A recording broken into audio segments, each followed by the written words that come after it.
इंसान ख़त्म हो जाता है लेकिन काम ख़त्म नहीं होते। अगर इन्हीं कामों को हम सर पे सवार करें तो वो हमें जो है वो पहाड़ नज़र आता है। अगर इन्हीं कामों को हम सलीके से करें तो वो हमारे लिए कुछ भी नहीं लगते। आज की वीडियो आपने किसी भी सूरत स्किप और मिस नहीं करनी। चैनल पर न्यू है तो चैनल को सब्सक्राइब कर लें, वीडियो को लाइक कर लें और ज़्यादा से ज़्यादा अपने फ्रेंड और फैमिली के साथ शेयर करें। अस्सलाम वालेकुम, कैसे हैं आप सब? उम्मीद करती हूँ कि आप सब खैरियत से होंगे। अल्हम्दुलिल्लाह, I am also good. Welcome back to my channel. इस तरह से हमारे घर में काफ़ी सारे पाइप होते हैं जो कि एक ही जगह पर लगे रहने से, जिनमें से अक्सर ही पानी गुजरता है, लगे रहने से वो काफ़ी ज़्यादा ख़राब हो चुके होते हैं, इनमें जंग लग जाता है। अब हमने इस तरीके से एक स्पंज लेना है जो कि ये इस्तेमाल शुदा स्पंज है। किचन से मैंने जो पुराना स्पंज है वो उठाया और जो ऊपर वाला इसका सख्त वाला पार्ट होता है वो मैंने इससे अलहदा कर लिया। अब जिस पाइप में जंग लगा हुआ है इसके अंदर आपने ये इतना आपने इसको फोल्ड करना है कि ये इसके अंदर बआसानी चला जाए। उसके बाद आपने इसको जो है वो ट्यूटी के साथ अच्छे से फिक्स कर देना है और हाथ से पकड़े रखना है ताकि हमारा जो पाइप है वो आगे से खुले ना और बहुत ही आसान तरीके से जो जंग वगैरह है वो सारा बाहर निकल जाए। ये देखें, इस तरीके से हम 4 से 5 बार जब इसी प्रोसेस को दोहराएंगे तो जो जितना भी जंग पाइप में लगा होता है वो सारा निकल जाएगा और जो हमारा पाइप है वो बिल्कुल न्यू हो जाएगा। मैंने 2 से 3 बार ही ट्राई किया तो यकीन करें जो हमारा पाइप है वो इतना ज़्यादा खूबसूरत हो गया कि कोई यकीन ही नहीं करता कि ये पुराना पाइप है या फिर न्यू। आप अपनी एनर्जी इस्तेमाल करके अपने घर की पुरानी चीज़ों को न्यू बना सकते हैं बिना किसी कॉस्ट के, बगैर पैसा लगाए।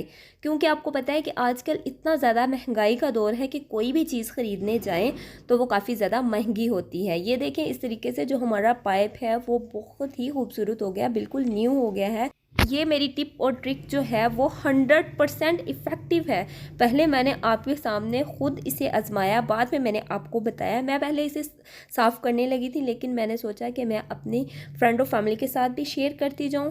तो उम्मीद है कि आपको ये वीडियो अच्छी लगी होगी, तो वीडियो को लाइक कर दें और चैनल को सब्सक्राइब कर दें। चलते हैं जी नेक्स्ट टिप की तरफ।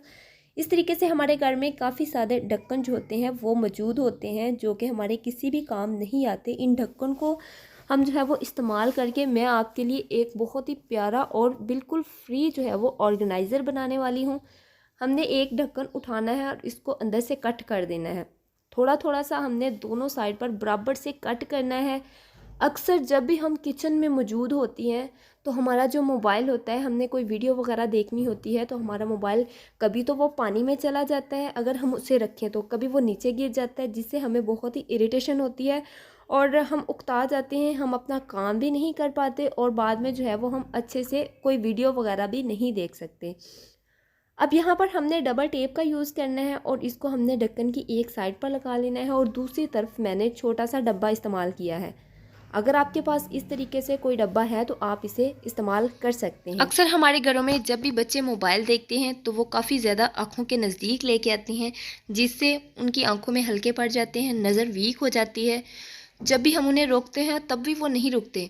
लेकिन क्यों ना हम ऐसा घर में नो कॉस्ट जुगाड़ लगाएं जो कि हमारे बच्चे दूर रहकर मोबाइल यूज़ कर सकते हैं। ये देखें, इस तरीके से जब भी हम मोबाइल को कहीं दूर रख के या फिर तकरीबन हम जो है वो इसे काउंटर पे रख के अपने बच्चों को चेयर वगैरह दे के तो आप जो है वो बहुत ही खूबसूरत नो कॉस्ट एलसीडी घर में ही रेडी कर सकते हैं, जिससे ना ही आपके बच्चों की आंखें ख़राब होगी और ना ही उनकी आंखों के गिर्द हल्के पड़ेंगे।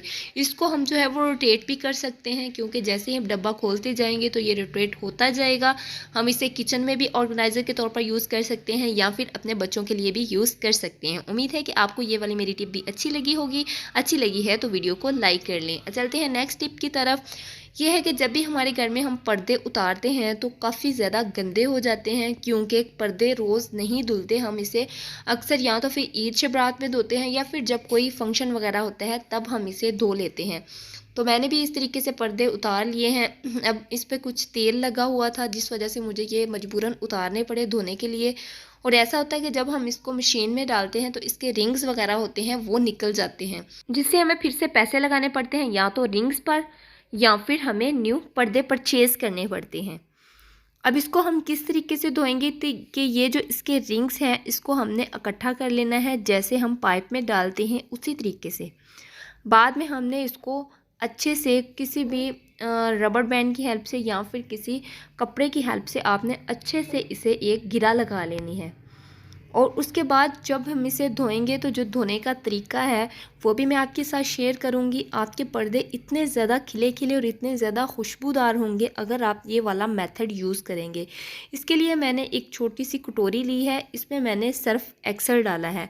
आपके पास कोई सा भी सर्फ है तो आप इसमें डाल सकती हैं। उसके बाद मैंने 1 चम्मच भर के इसमें मीठे सोडे का डाला है। आप कास्टिक सोडा भी यूज़ कर सकती हैं। मेन इंग्रेडिएंट इसका है यहाँ पे जौन सा भी आपके पास कोई बॉडी स्प्रे है या फिर आपके पास कोई परफ्यूम है तो आपने इसमें तकरीबन ½ चम्मच के करीब आपने इसमें वो लाजमी डालना है।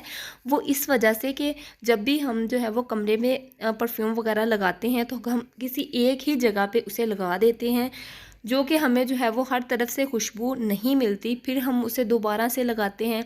अगर आप इस तरीके से सर्फ में डाल के इन पर्दों को धोएंगे तो यकीन करें आपका जो कमरा है वो इतना ज़्यादा खिला खिला और हर तरफ से खुशबूदार लगेगा, जौन सी भी आपको फ्रेगरेंस अच्छी लगी है। अब बाद में हमने इसको जो है वो अच्छे तरीके से मशीन को पहले चला लेना है। इसका पानी जो है वो इसको 1 से 2 हमने जो इसका सर्कल है वो घुमा लेना है। जो भी हमने इसमें मटेरियल बनाया है वो हमने इसमें डाल देना है। अब हम इसमें पर्दे डालेंगे तो पर्दों को जो ऊपर वाली साइड पर एक हुक लगी होती है ना, ये वाला जो हमने इसमें कपड़ा बांधा है वो हुक के अंदर हमने लटका देना है। इस तरीके से जो हमारे पर्दे हैं वो भी खूबसूरत हो जाएंगे और इसके रिंग्स भी ख़राब नहीं होंगे। बाद में जब हम इसे निकालेंगे तो हल्के हाथों से हमने रिंग्स वाली जगह को अच्छे से जो है वो धो लेना है, किसी सर्फ़ में डाल के या फिर इसी सर्फ़ के अंदर हम इसे डाल के धो सकते हैं। ये देखिए पर्दों में इतनी ज़्यादा मैल कुचैल जम जाती है क्योंकि जब भी कोई डस्ट आती है बाहर से तो सबसे पहले वो पर्दों पे पड़ती है, तभी वो कमरे में दाखिल होती है। उम्मीद है कि आपको ये वाली मेरी टिप भी अच्छी लगी होगी। अगर अच्छी लगी है तो वीडियो का लाइक कर लें और कोई भी अगर आपको मेरी टिप हेल्पफुल लगी है तो आपने चैनल को लाजमी सब्सक्राइब करना है और अपने प्यारों के साथ भी शेयर करना है। अब चलते हैं अपनी नेक्स्ट टिप की तरफ। तो ये भी हमारी जो है वो नो कॉस्ट हमारी टिप है कि हमारे घर में चार्जर मौजूद होते हैं। जब भी हम मोबाइल को चार्जर लगाते हैं तो मोबाइल रखने की जगह नहीं होती, हम बहुत ज़्यादा परेशान होते हैं या फिर हम कहीं मेहमान जाते हैं तो कोई जगह ऐसी होती है जहाँ पे मोबाइल रखने की जगह भी नहीं होती। अब इसी चार्ज को यूज़ करके मैंने एक चार्जर स्टैंड बनाना है, मोबाइल स्टैंड बनाना है जहाँ हम फिक्स करके इसे लगा सकते हैं। इस तरीके से आपका चार्जर की जो तार है, केबल है, वो कभी भी नहीं खींची जाएगी। अगर आपके माइंड में ये हो कि ये हमारी जो केबल है वो खींचना स्टार्ट हो जाएगी, इस तरीके से कभी भी ये केबल जो है वो नहीं खींचेगी। मैं तो अक्सर अपने घर में ऐसे ही मोबाइल लगाती हूँ बिना पैसा लगाए। हमने एक और ऑर्गेनाइज़र रेडी किया है। उम्मीद है कि आपको ये वाली टिप भी अच्छी लगी होगी। चलते हैं जनाब अब लास्ट टिप की तरफ। तो हमारे घर में अक्सर धागे मौजूद होते हैं या फिर कोई फैब्रिक कपड़ा, हम छोटे छोटे से जो छोटे छोटे फैब्रिक होते हैं वो मौजूद होते हैं या फिर ऊन के धागे होते हैं। इसको हमने अच्छे तरीके से काट लेना है, छोटे छोटे पीसेस इसके कर लेने हैं। इतने इसके पीस हमने करने हैं कि ये बिल्कुल ½ इंच तक रह जाए, जितने भी हमारे पास पीस होते हैं। उसके बाद हमने एक ओल्ड जीन लेनी है। आपके बच्चों की कोई ना कोई जीन्स तो होगी जो कि फट गई होगी, हमें वो चाहिए। और जो ढक्कन हमने इस्तेमाल किया था मोबाइल स्टैंड के लिए वही वाला हम ढक्कन लेंगे और इसी के मुताबिक हम एक सर्कल कट कर लेंगे। अगर आपके पास जीन्स नहीं है तो आप जो है वो किसी और फैब्रिक के भी सर्कल कट कर सकते हैं। वीडियो को कंप्लीट वॉच किया करें, कहीं से भी वीडियो को स्किप ना किया करें। इससे आपको भी फ़ायदा होता है और हमें भी फ़ायदा होता है कि हम आपके लिए बहुत ही यूज़फुल टिप एंड ट्रिक लेके आते हैं जो कि बिना कॉस्ट आपके काम आ सकती हैं। मुझे यकीन है कि मेरी सारी वीडियो में से कोई 1 या 2 आपके लिए इफ़ेक्टिव होंगी। वही वीडियो पर आपने जो है वो लाइक कर देना है और चैनल को सब्सक्राइब कर लेना है। अब यहाँ पे मेरे पास 2 सर्कल कट हो चुके थे तो हमने बिल्कुल गोलाई में सर्कल कट करना है। अगर कोई इसमें इसकी शेप ठीक नहीं आती तो कोई मसला नहीं, आप इसे वैसे भी रख सकते हैं। अब इसके बाद हमने डबल टेप का यूज़ करना है। आपके घर में डबल टेप नहीं है तो आप कोई ग्लू भी यूज़ कर सकते हैं। चूँकि लाइट नहीं थी इस वजह से मैं ग्लू गन यूज़ नहीं कर सकती, तो मैंने यहाँ पर डबल टेप का यूज़ कर लिया है।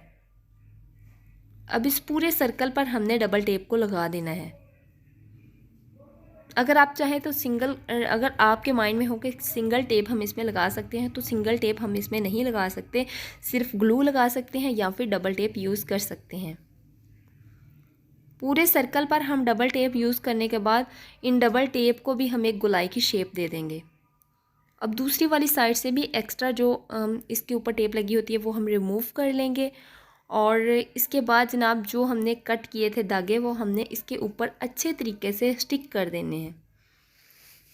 और अगर आपके यहाँ लाइट है तो आपने ऐसा करना है कि इस्त्री को चला लेना है और उसके बाद आपने एक कपड़ा रखना है और इसके ऊपर आपने जो है वो इसे अच्छे से फिक्स कर देना है। इसको फिक्स करने के बाद जो भी साइडों से एक्स्ट्रा ऊन है वो हम कट कर लेंगे और एक नो कॉस्ट ऑर्गेनाइज़र हमारे पास रेडी हो चुका है। अक्सर क्या होता है कि जब भी हम चाय बनाते हैं, जब किसी घर वाले के लिए हम कमरे में चाय लेके आते हैं तो यहाँ हम कहीं ना कहीं तो उसे रखते ही हैं, जिससे हमारे जो सोफ़े हैं वो भी गंदे हो जाते हैं, या फिर किसी बेड शीट पर काउंटर पर हमने चादर बिछाई होती है वहाँ पर हम कप रख देते हैं। मेरे साथ तो अक्सर ही ऐसे होता था कि कप के निशान लग जाते थे, दो के उतरते भी नहीं थे और बाकी सारा काउंटर साफ़ होता था, सिर्फ वही जगह इतनी ज़्यादा गंदी होती थी जहाँ पे हमने कप रखे हुए थे। और जब से मैंने ये नो कॉस्ट ऑर्गेनाइज़र रेडी किए हैं, यकीन करें मेरी आधी लाइफ सुकून में आ गई है और जितने भी ऑर्गेनाइज़र हम बनाते जाएंगे हमारी खुद की ही लाइफ सुकून में आएगी, ना कि किसी की। तो मिलते हैं नेक्स्ट वीडियो में, तब तक के लिए अल्लाह हाफिज़।